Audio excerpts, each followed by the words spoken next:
اسی وقت دروازہ کھلا اور ہاسپٹل کے ملازمین ایک اور لاش اسٹریچر پر لے کر اندر داخل ہو گئے۔ ان کے پیچھے پولیس کا ایک آفیسر بھی تھا۔ میں ان کے لیے جلدی سے اٹھ کھڑا ہوا۔ ملازمین لاش کو ملحقہ کمرے میں پہنچا کر چلے گئے۔ اس لاش کے کوائف بھی ایک فارم پر درج کیے گئے تھے، وہ میں نے سنبھال لیا۔ پولیس آفیسر اس لڑکی کے بارے میں جاننا چاہتا تھا۔ میں نے اس سے معذرت کرتے ہوئے کہا کہ ہمارے سینئر ڈاکٹر آج مصروف ہیں تو حتمی رپورٹ شام تک مل سکتی ہے۔ اس آفیسر سے مجھے معلوم ہوا کہ لڑکی غیر ملکی تھی اور شاید یہاں سیر کرنے کے لیے آئی تھی۔ اس کی لاش پولیس کو عمان کے قدیم قلعہ بہلا کے پیچھے ملی تھی۔ لڑکی کو وہاں پھینکا گیا تھا۔ کب پھینکا گیا تھا یہ معلوم کرنا تھا۔ یہ باتیں کر کے وہ پولیس آفیسر شام تک آنے کا کہہ کر چلا گیا۔ قدیم قلعہ ارواح خبیثہ یعنی برے جنات کے لیے مشہور تھا۔ مجھے یہ معاملہ سیدھا نہیں لگ رہا تھا۔ میں بے چینی سے ڈاکٹر طفیل کا انتظار کر رہا تھا۔ میں نے گھڑی کی طرف دیکھا تو سوئیاں 12 بجا رہی تھی۔ اب میں دوسری لاش کی طرف متوجہ ہوا۔ وہ ایک بوڑھے شخص کی تھی۔ اس کی تصاویر اور فنگر پرنٹس کا کام مکمل کرتے مجھے مزید 2 گھنٹے لگے۔ اسے کیبن میں پہنچا کر نوٹ چسپاں کر دیا اور دوسرے کمرے میں بچھی کرسی پر بیٹھ گیا۔ وہاں موجود کمپیوٹر پر جب سرچ کیا تو واقعی قلعہ پر اسرار لگا۔ میں بالکل محو تھا جب اچانک ہی مجھے کسی کے رونے کی آواز سنائی دی۔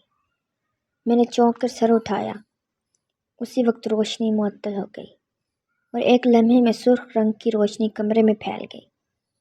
میں اپنی جگہ سے اٹھ کر کھڑا ہو گیا۔ دوسرے کمرے کی طرف نظر دوڑائی تو میرا دل دھڑکنا بھول گیا۔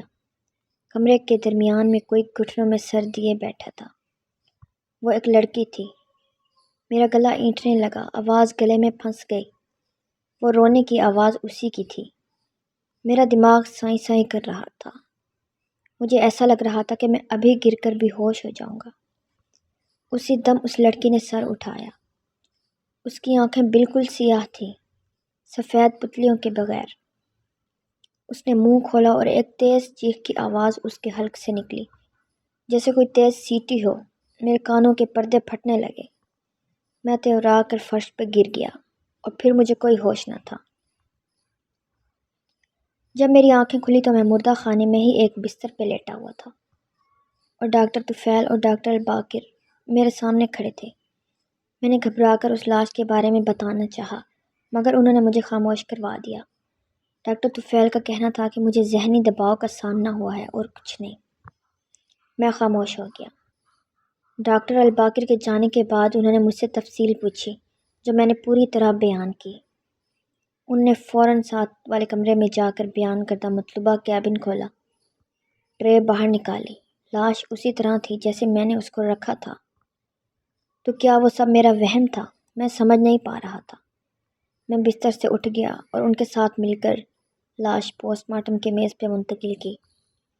وہ مجھے آرام کرنے کا کہتے رہے مگر میں نہیں مانا۔ میں یہ گتھی سلجھانا چاہتا تھا۔ لاش کی آنکھیں بند تھیں۔ جب ڈاکٹر طفیل نے معائنہ کرنے کے لیے آنکھیں کھول کر ٹارچ کی روشنی ڈالی تو میں دنگ رہ گیا۔ آنکھوں کا رنگ سیاہ ہی تھا۔ لڑکی کی موت زہر سے ہوئی تھی۔ اس کے مرنے کے باوجود اس کے ہاتھوں اور پیروں کی رگیں کاٹ دی گئی تھیں۔ اس وقت مجھے وہ تعویذ نما کاغذ یاد آیا۔ میں لپک کر میز تک گیا اور اس کی دراز سے وہ پلاسٹک کا لفافہ نکال کر لایا۔ وہ کاغذ کھول کر اس میں ڈالا ہوا تھا۔ کاغذ پہ نظر پڑتے ہی ڈاکٹر طفیل چونک کر 2 قدم پیچھے ہٹ گئے اور مجھ سے پریشانی سے پوچھنے لگے، یہ کاغذ کہاں سے آیا؟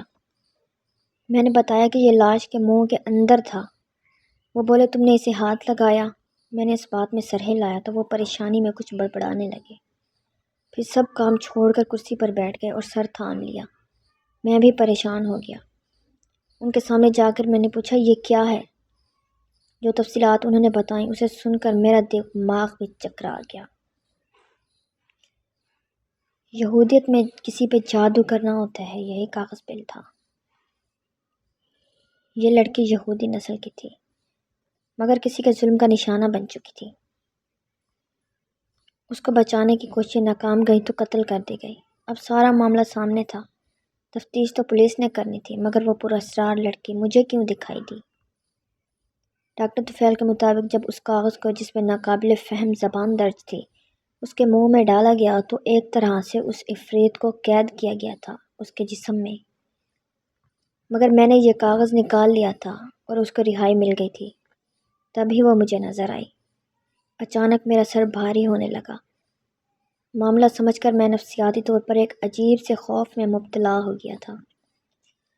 یہ جانتے ہی کہ میں نے کاغذ کو ہاتھ لگایا تھا، ڈاکٹر طفیل نے مجھے ایک شخصیت سے ملنے کا کہا۔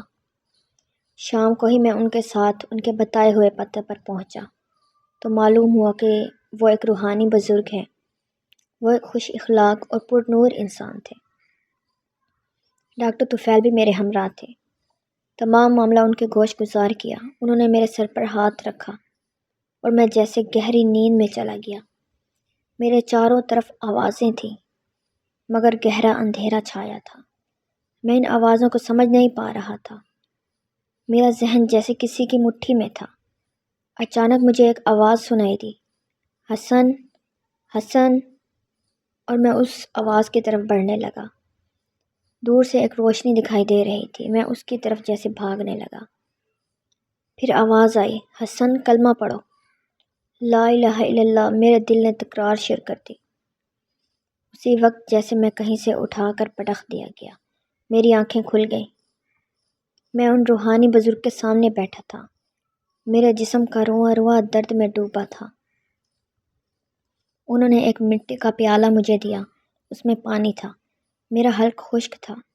میں نے ایک سانس میں اسے خالی کر دیا۔ سارا بوجھ اتر گیا اور میں ہلکا ہو گیا۔ وہ تعویذ نما کاغذ انہوں نے لے لیا جو میں ڈاکٹر طفیل کے کہنے پہ لے آیا تھا۔ لاش اسی رات پولیس کی تحویل میں دے دی گئی تھی اور رپورٹ بھی، جہاں سے وہ اپنے وطن واپس چلی جانا تھی۔ میں نے ڈاکٹر طفیل کے ساتھ مزید 3 سال کام کیا، پھر واپس اپنے وطن آ گیا کیونکہ ابا جی کا انتقال ہو گیا تھا۔ اس واقعے کو بہت عرصہ گزر گیا مگر آج بھی خیال آ جائے تو ایک خوف کے جھرجھری سے دوڑ جاتی ہے۔ نہ جانے وہ اندھیری دنیا کن کی تھی، وہ ناقابل فہم آوازیں کس کی تھیں، وہ لڑکی کون تھی، وہ عفریت اس میں کیسے داخل ہو گئی۔ یہ سب سوالات آج بھی جواب طلب ہیں۔